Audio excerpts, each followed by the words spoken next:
How Russia used Twitter to attack the 2016 presidential election is not just happening in Washington. Some of the most extensive research and data analysis is happening right here in our backyard. 7 News reporter Ben Hoover standing by live tonight from Clemson, where the work of 2 professors and 1 supercomputer are making national headlines. Ben, tell us exactly what they've done. Well, Gordon, this is fascinating stuff. What you see displayed on these screens behind me, only a portion of what this computer is capable of doing. It shows current trends, hashtags, things that people are talking about online on Twitter. But it's what this computer and 2 professors did that now has it trending after they took a swing at a wild idea.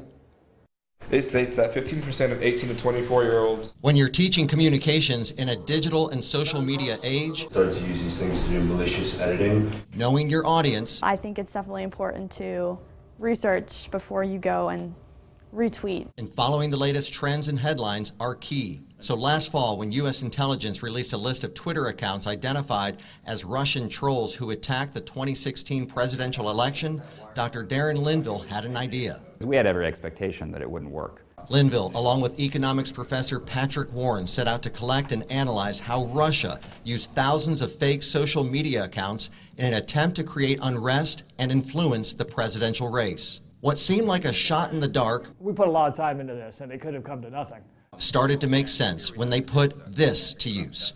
Clemson University's Social Media Learning Center, a powerful computer software capable of monitoring online activity, and come to find out, even more. Because these were canceled accounts. Twitter had suspended these accounts, and so we didn't think we would find anything. But when we started putting some of these handles, some of these Twitter handles into the Social Studio platform and getting just astounding number of tweets in return, it became very exciting very quickly.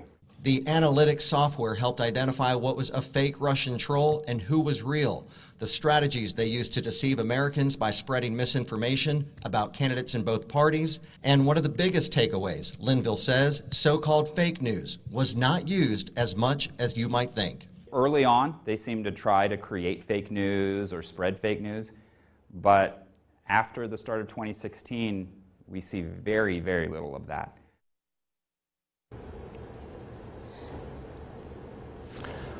Linville says the data they collected on the Russians even impressed NSA intelligence officials in Washington. It's also caught the eye of the Russians. He's received an email from the online editor of a website called usareally.com requesting an interview. That is one of those websites that's been identified as one that's operated by the Russians, trying to appear like an actual news agency. Gordon?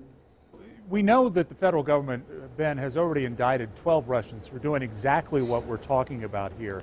The tweets Clemson is finding, are they finding the same group of tweets, or are they finding some above and beyond what we already knew about? Above and beyond. We're talking about 3,000. 3,000. And that's, I mean, they've analyzed millions of tweets. They are tweeted out, as they say around here. They would like to continue this study, though. They're hoping that the coverage that this has gained in the national media, the Washington Post has written about it, Wired magazine has written about it as well. They're hoping to take that to convince others to give them a grant to continue looking at how the Russians are doing this here in the United States. Well, Ben, the stakes are no less than American democracy, so thank you for that report.